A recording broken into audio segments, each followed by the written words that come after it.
खुलुमबाय आं मुनेन्द्र महिलारी नोंथांमोनखौ महिलारी wide angle चेनेलाव बरायबाय। दिनैनि बे ब्लग भिडिअआव आं नोंथांमोननो दिन्थिनो लादों ब्रैथि खेबनि दैजिं फेस्टिवल जानो गोनां जायगाखौ। बेवहाय दिनै आं फैदों दैजिं फेस्टिवलनि स्टेजनि प्रिपारेशना माबायदि जादों, माबायदि नुथाय जानानै दङ। मानो होनोब्ला साननैनि गेजेरावनो बे दैजिं फेस्टिवला ब्रैथि खेबनि थाखाय जानो थांगासिनो दङ। आं दङ दा चिरां डिस्ट्रिक्टनि हाग्रामा ब्रिजनि साखाथियाव आइ दैमानि जिङाव जानो गोनां ब्रैथि खेबनि दैजिं फेस्टिवलाव। नोंथांमोना केमेरानि उनथिंजाय नुनो मोन्दों ब्रैथि खेबनि दैजिं फेस्टिवलनि गाहाय लांगोनानि नुथाय। बेवहाय दैजिं फेस्टिवलनि स्टेजनि माखासे खामानिफ्रा जालांगासिनो दङ। साननैनि गेजेरावनो नोंथांमोना दैजिं फेस्टिवलखौ नुनो मोनसिगोन। 27 डिसेम्बरनिफ्राय फैबाय थानाय 2020 मायथाइनि 7 जानुवारिसिम बे दैजिं फेस्टिवला जानो थांगासिनो दङ। आसामनि सबनिख्रुइबो गेदेरसिन फेस्टिवलनि मादाव लोगोसे गेदेरसिन आरो गोबावसिन थानाय बे दैजिं फेस्टिवला गासै 12 दिननि जायो। स' दिनैनि बे दैजिं फेस्टिवलनि खामानि मावनाय बा प्रिपारेशन जाबाय थानाय गासै नुथायखौ नोंथांमोननो बे ब्लग भिडिअआव दिन्थिलांनो लादों। नैबे समाव आं दङ दैजिं फेस्टिवलनि गाहाय लांगोनानि जा खामानि मावनाय प्रिपारेशन बेखौ नोंथांमोना नुगासिनो दङ। बेवहाय नोंथांमोना बे दैजिं फेस्टिवलनि गाहाय लांगोनायाव बे लग'आव नोंथांमोना दैजिंजों लोगोसे बेवहाय सासे बर' आइजोआ मोसानायनि मोनसे डिजाइनखौ बेवहाय खालामदों।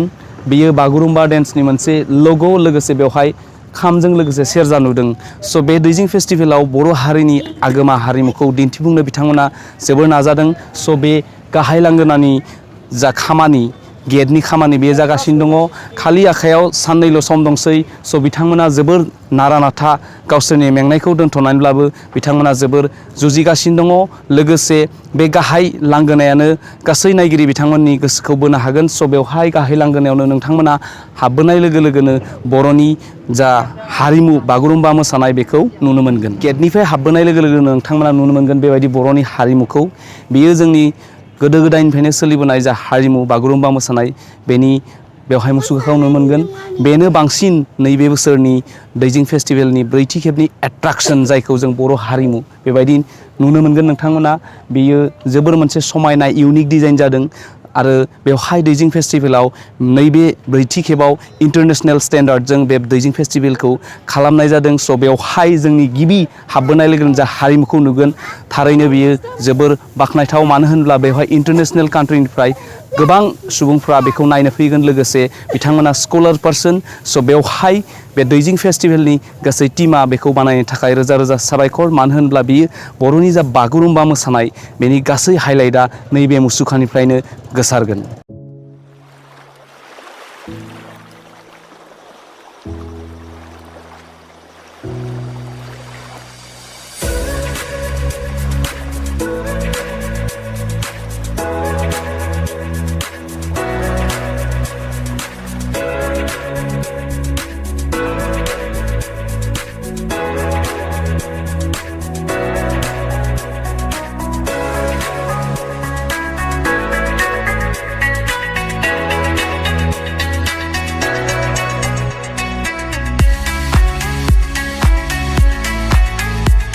बे दैजिं फेस्टिवलनि मेन गेटनिफ्राय हाबबोनानै सिङाव हाबोब्ला गोबां खामानिफ्रा सोलिगासिनो दं। नोंथांमोना नुनो मोन्दों बे भिडिअनि हेफाजाबजों गोबां खामानिया थांगासिनो दङ। साननैनि गेजेरावनो गासै प्रिपारेशना जाजोबनांगोन। दिनै 25। स' नोंथांमोना बे नैबे समाव आं जा जायगायाव दङ, बे गासै हटेलनि लाइन। बेवहाय जामुंनि थाखाय फेसिलिटि खालामदों। बेवहाय गोदान गोदान डिजाइननि आर्टिफिशियेल डिजाइनजों बेवहाय हटेलफोरखौ खालामनाय जादों। लोगोसे हटेलनि गोबां मुंफ्रा इन्टारनेशनेल स्टेन्डार्डजों गोरोबनाय, माखासे इंलिश रावारि, बर' रावारि आरो बायदि रावारि हटेलनि मुंखौ बेवहाय नुनो मोन्दों। लोगोसे बेवहाय मोनसे इउनिक डिजाइन नुनो मोन्दों। जोंनि जा आर'नाइनि जा डिजाइन, बेखौ गासै बे न'नि सायाव गोलावै मोजां डिजाइन खालामनानै दोनदों। स' बे मोनसे जोंनि थाखाय मोजां। मानो होनब्ला बियो जेसेबांखिनि दैजिं फेस्टिवला बुहुमनाङै बा सारा इण्डिया, सारा नर्थ इस्टआव गोसारदों, बेबायदिनो माखासे जोंनि जा हारिमु बेबो बे दैजिं फेस्टिवलनि हेफाजाबजों गोसार जादों आरो मिन्थिजादों। नोंथांमोना नुनो मोन्दों बे स्टेज, बेवहाय गासै कालचारेल जिखिनि कम्पिटिशन जागोन बेवहायनो जागोन। लोगोसे बे दैजिं फेस्टिवलनि सिङाव गासै मोननै स्टेजखौ खालामनाय जादों। मोनसेया जाहैगोन बलिउड सिंगारफोरनि थाखाय आरो मोनसेया जागोन जोंनि जा लकेल कालचारेल कम्पिटिशन बायदिखौ बे नैबे स्टेजावनो खालामनाय जागोन। लोगोसे नोंथांमोननो आरोबाव दिन्थिगोन मोनसे साइडथिं जा आरोबाव जोंहा मेन स्टेज दंबोयो। बे मेन स्टेजावनो गासै बलिउड लेभेलनि जेसेबांखिनि सिंगार बा जोंनि आसामनि बा नर्थ इस्टनि गासै स्टार लोगोसे जेसेबांखिनि सिंगार कम्पिटिशन बा जेसेबांखिनि प्रग्रामाव लिंहरजादों बिथांमोनखौ मेन स्टेजाव नोंथांमोना नुनो मोनगोन। लोगोसे नोंथांमोना नुबाय थानाय बे स्टेजाव जेसेबांखिनि कम्पिटिशन जागोन बेखौ बे स्टेजाव नुनो मोनगोन।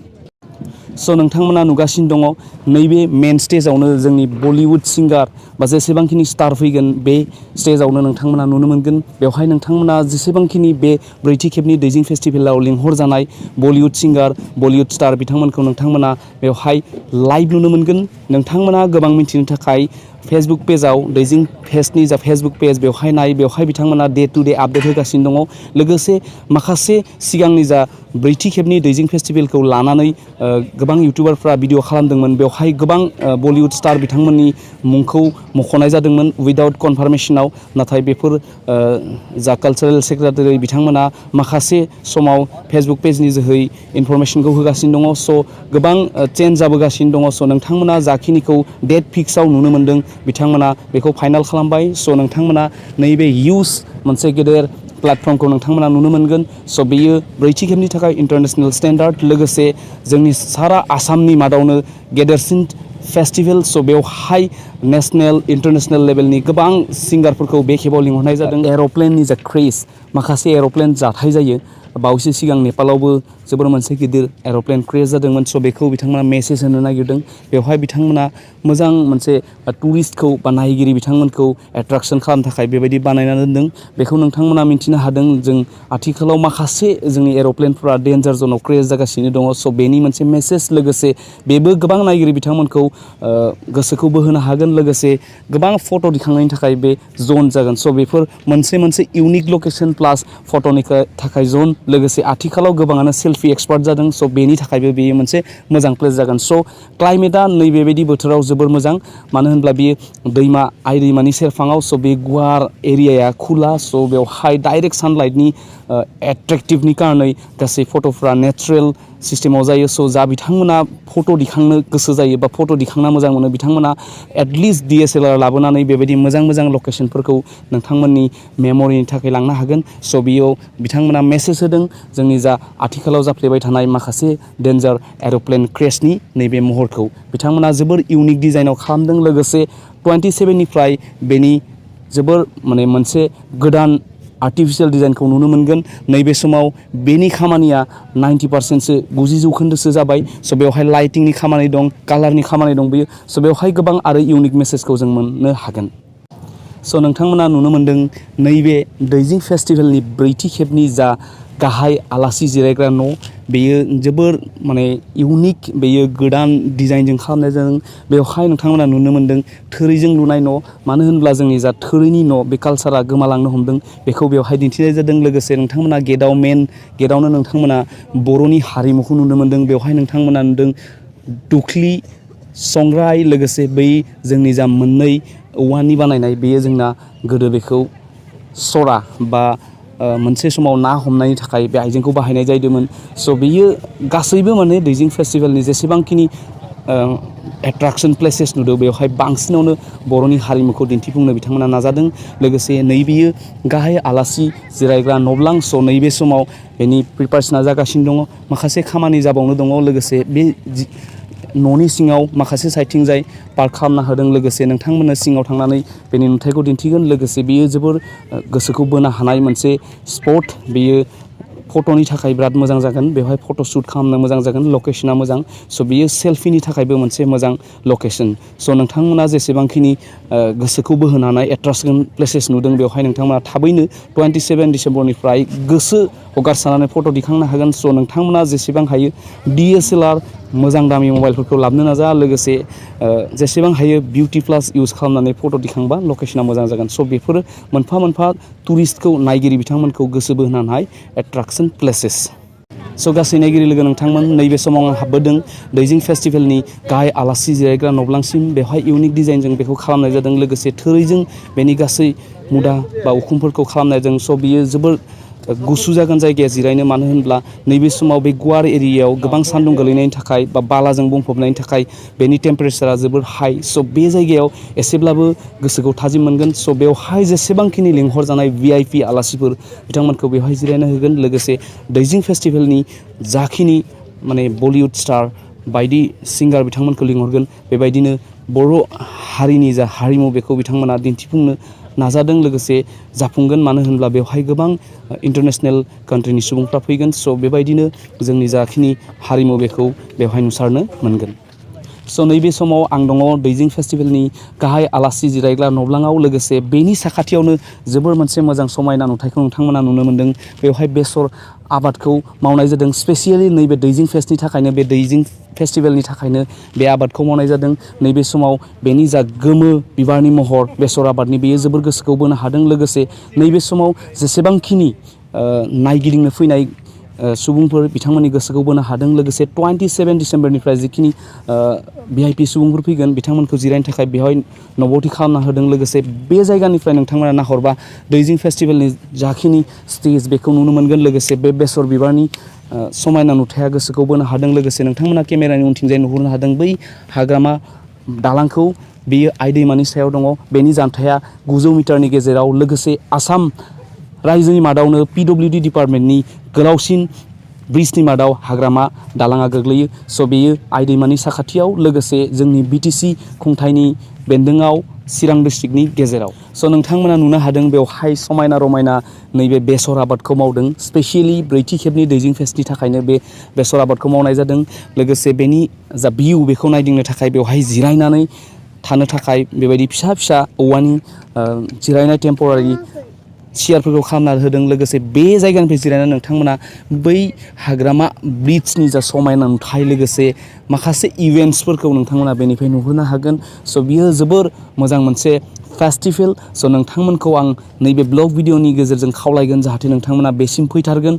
27 डिसेम्बर 2019 मायथाइनिफ्राय 7 जानुवारि 2020 मायथाइसिम बेवहाय दैजिं फेस्टिभेलखौ नोंथांमोना नायफैनो हागोन। लोगोसे थांलाय फैलायनि थाखाय 33 नं राजा लामा, बङाइगाव सापागुरिनिफ्राय थोंजों साहाजों 5निफ्राय 7 किल'मिटारनि गेजेराव नोंथांमोना हाग्रामा ब्रिजखौ मोनफैगोन। लोगोसे बे हाग्रामा ब्रिजनि साखाथियावनो थानाय बा हाग्रामा ब्रिजनि सिंजों बोहैलांनाय बे आइ दैमानि गुवार फैलाव एरियायावनो बे दैजिं फेस्टिभेलखौ बोसोरफ्रोमबो सालायबोगासिनो दङ। नैबे खेबावबो ब्रैथि खेबनि थाखाय बे दैजिं फेस्टखौ सालायलांनो थामथिम खालामनाय जादों। दिनै 25 डिसेम्बर, साननैनि गेजेरावनो बे दैजिं फेस्टिभेलनि आबुं महरखौ नोंथांमोना नुनो मोनगोन। लोगोसे बेवहाय हारिमुजों, बर' हारिमुजों लोगोसे माखासे इउनिक डिजाइननि गोदान डिजाइनफोरखौ बा गोदान आयदाफोरखौ नोंथांमोना नुनो मोनगोन। लोगोसे बेवहाय सारा इन्डियानि इन्टारनेसनेल सुबुंफ्रा बेवहाय बेरायफैगोन। मानो होनब्ला दैजिं फेस्टिभेलनि जा समायना महर, बेनि समायना महरखौ गासै इन्डियानि सुबुंफ्रा मिथिबाय। लोगोसे माखासे इन्टारनेसनेल कान्ट्रिफोरावबो दैजिं फेस्टिभेलनि बागै गोबां स्कलार पार्सनफ्रा सावरायगासिनो। लोगोसे नैबे खेबाव बेखौ गासै इन्टारनेसनेल स्टेन्डार्डजों खालामनाय जादों। स' बेनि समायना नुथाया ब्रैथि खेबाव बांसिन नुसारदों। मानो होनोब्ला थामथि खेबसिमहालागै बेखौ इन्टारनेसनेल स्टेन्डार्ड मोनाखैमोन। नाथाय नैबे खेबाव आसाम रायजोनि गभार्नमेन्टआ बेखौ इन्टारनेसनेल स्टेन्डार्डजों खुंफुंलांनो थाखाय पारमिसन होदों। आरो फैबाय थानाय 2020 मायथाइनि जा केलेन्डार, बेवहाय 27 डिसेम्बर 2020 मायथाइखौ दैजिं फेस्टिभेल डे, आसामनि मोनसे फेस्टिभेल डे होननानै बिथांमोना सायख'बाय। लोगोसे नोंथांमोना गोदान केलेन्डाराव बेखौ नुनो मोनगोन। स' नैबे समाव आं दङ बे गुवार हाग्रामा ब्रिजनि साखाथियावनो थानाय दैजिं फेस्टिभेलनि एरियायाव। स' नोंथांमोना बेबायदि समायना रमायना नुथायखौ नोंथांमोना नुनो मोनगोन। बोथोरा मोजां, लाइटिं कन्डिसना जोबोर मोजां जागोन। लोगोसे बेवहाय नैबे समाव माखासे एरियाखौ दैजों सिग्लाब होनो नाजादों। मानो होनब्ला बे बालाबारि, बे गुवार एरियाया मोनसे समाव माइ आबाद मावो। बे माइ आबाद हाखांनायनि उनावनो बे दैजिं फेस्टिभेला जानायनि थाखाय बेवहाय खुंफुं आफादा जोबोर सुबिदा जायो। स' बेयो गुवार एरियाया बालाजों बुंफबनायनि थाखाय बेवहाय गोबां दै सारनांगौनि गोनांथि जादों। स' नोंथांमोना बेवहाय जिरायनानै गोबां सुखु दुखुनि खोथाफोरखौ सावरायनो हागोन। स' नोंथांमोना फै, लोगोसे नोंथांमोनखौ नायफैनो आं बे ब्लग भिडिअनि हेफाजाबजों खावलायहरनाय थाबाय। स' नायगिरि नोंथांमोना नुनो हाबाय बे दैजिं फेस्टिभेलनि जानो गोनां ब्रैथि खेबनि दैजिं फेस्टिभेलनि प्रिपारेसनफोरखौ। बेयो गाहाय सायनासालि, बेयो एगजिबिसन जागोन। बेवहाय गोबां दाब दाब जायगानि फैनाय नायगिरि बिथांमोना बेवहाय हाबनो हागोन। टिकेटनि हेफाजाबजों बे मेन स्टेजाव हाबनो हागोन। लोगोसे बे मेन स्टेजावनो माखासे हारिमुवारि दिन्थिफुंनाय कालचार इभेन्ट लोगोसे जेसेबांखिनि सिंगार स्टार बेवहाय लिंहरनाय जादों बे नैबे गुवार एरियायावनो सायख'जाखानाय स्टेजाव बिथांमोननि पारफरमेन्सखौ देखायगोन। बेवहाय मोननै स्टेज खालामनाय जादों। मोनसेया जादों जोंनि लकेल सिंगार लकेल डेन्सार लकेल जा इभेन्ट्सफोरखौ देखायगोन बेयाव देखायगोन। लोगोसे गुबुन मोनसेया जादों बेयो इन्टारनेशनेल स्टेन्डार्डजों मोनसे बिराद हाई भेलुएबल स्टेज। बेवहाय जेसेबांखिनि लिंहरजानाय सिंगार डान्सार बलिउड लेभेलनि स्टार लोगोसे इन्टारनेशनेल लेभेलनि जेसेबांखिनि रोजाबगिरि लोगोसे बेन्ड बिथांमोनखौ बेवहाय पारफरमेन्स खालामनो होगोन। नोंथांमोना 27 डिसेम्बरनिफ्रायनो गासै इभेन्ट्सफोरखौ नुलांनो हागोन। लोगोसे नोंथांमोना गोबां मिथिनो थाखाय फेसबुक पेज दैजिं फेस्टनि बेवहाय थांनानै नोंथांमोना नायनो हागोन। बिथांमोना डे टु डे आपडेट होगासिनो दङ।